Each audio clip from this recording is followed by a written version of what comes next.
ሰላም ጤና ይስጥልን እንደምን ዋላችሁ ውድ ሀሞራ ቤተሰቦች። ዛሬ መጋቢት 22 ቀን 2018 ዓለም አቀፍ ደረጃና በሀገራችን የተከሰቱ እጅግ አሳዛኝና አስደንጋጭና ፈጣን የሆኑ ሰበር መረጃዎችን በዝርዝር አቀናጅተን ይዘንላችሁ ቀርበናል። የዛሬው ዝግጅታችን ከመካከለኛው ምስራቅ የጦርነት ነበልባል እስከ አዲስ አበባ የነዳጅ ቀውስና አሰቃቂ የትራፊክ አደጋዎች ድረስ ያሉ ጉዳዮችን በጥልቀት ወደ እናንተ የምናቀርብ ይሆናል። እስከ ፍጻሜው ድረስ አብራችሁን ቆዩ። ወደ መጀመሪያው ዜና ስናልፍ በመካከለኛው ምስራቅ ያለው ውጥረት አሁን ወደማይመለስና እጅግ አደገኛ ወደሆነ ምዕራፍ መሸጋገሩ ታውቋል። የእስራኤል መከላከያ ኃይል ባወጣው ይፋዊ መግለጫ በደቡብ ሊባኖስ ምድር ላይ የተካሄደ ባለው እጅግ አስቸጋሪ ውጊያ 4 ወታደሮች መገደላቸውን ይፋ አድርጓል። በተጨማሪም 2 ወታደሮች በጽኑ ቆስለው ሆስፒታል ይገኛሉ ብሏል። የባህር ላይ ውጥረትን በተመሳሳይ አዲስ መልክ ይዟል። አልሳለም የተሰኘው ሙሉ የድፍድፍ ነዳጅ የጫነው የኩዌት መርከብ በተባበሩት አረብ ኤምሬት ዱባይ ወደብ መልህቅ በጣለችበት ስፍራ በኢራን ድሮን መመታቱ ኩዌት አስታውቃለች። መርከቡ ሙሉ በሙሉ ነዳጅ ጭኖ የነበረ በመሆኑ ነዳጅ ወደ ባህር ፈሶ ከፍተኛ የአካባቢ ብክለት እንዳያስከትል ተሰግቷል። ከዛም በተጨማሪ ኢራን በእስራኤል አየር ማረፊያ ላይ ቀጥተኛ ጥቃት መሰንዘሯን የሚጠቁሙ መረጃዎች እየወጡ ይገኛሉ። ይህ ኩነት ቀጠናውን ወደ ሰፊና ቀጥተኛ ጦርነት ሊያስገባው እንደሚችል የፖለቲካ ተንታኞች ስጋታቸውን እየገለጹ ይገኛሉ። የአሜሪካ ፕሬዝዳንት ዶናልድ ትራምፕ በበኩላቸው የሆርሙዝ ባህር ሰርጥ መዘጋትና የነዳጅ እጥረት ዙሪያ በዓለም አቀፍ ማህበረሰብ ጠንከር ያለ መልእክት አስተላልፈዋል። ትራምፕ በተለይ በእንግሊዝና ሌሎች አጋር ሀገራት ላይ አሜሪካ ከእንግዲህ በነጻ ጥበቃ አታደርግም በማለት የራሳቸውን ነዳጅ ለማስከበር ራሳቸው ወደ ባህር ሰርጡ እንዲገቡ አሳስበዋል። በተጨማሪም እኛ ጋር በቂ ነዳጅ አለ፣ ከአሜሪካ ግዙ በማለት ሀገራቱ የነዳጅ ፍላጎታቸውን ከአሜሪካ እንዲያሟሉ ጥሪ አቅርበዋል። በሌላ በኩል ኢራን ከአሜሪካ ጋር ምንም አይነት ድርድር እያደረገች አለመሆኑን ቀደም ሲል በዲፕሎማሲ መስክ የደረሰባትን ክደት እንደማትረሳ ገልጻለች።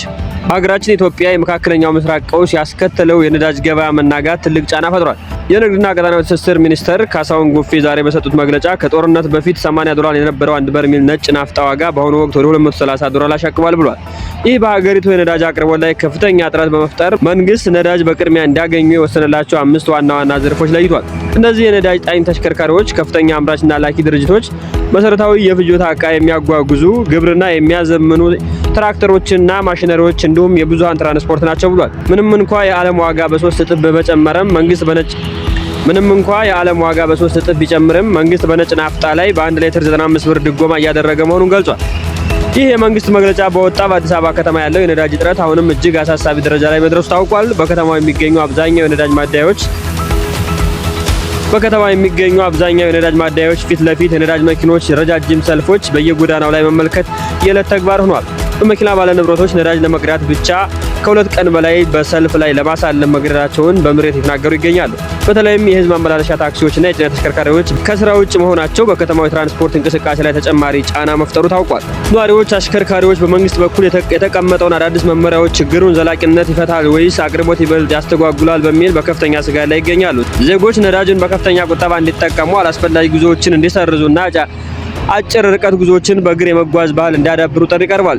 በተያያዘ ዜና ንጋት 11 ተኩል ላይ በአዲስ አበባ የካ ክፍለ ከተማ አንቆርጫ በሚባል ቁልቁለት መንገድ ላይ አሰቃቂ የትራፊክ አደጋ ደርሷል። በአደጋው 3 ሰዎች ህይወት ወዲያውኑ ያለፈ ሲሆን አሽከርካሪውን ጨምሮ 16 ሰዎች ላይ ከባድና ቀላል የአካል ጉዳት ደርሷል። በህዝብ ማመላለሻ ሚኒባስ ከተፈቀደለት በላይ 19 ሰው ጭኖ በቁልቁለት ላይ ሲጓዝ የመንገድ አካፋይ ጥሶ መገልበጡ አደጋው መከሰቱን ተገልጿል። ፖሊስ ትርፍ ጭነት ገዳይ መሆኑን በመግለጽ አሽከርካሪዎች ጥንቃቄ እንዲያደርጉ ጠንካራ ማስጠንቀቂያ በድጋሚ ሰጥቷል።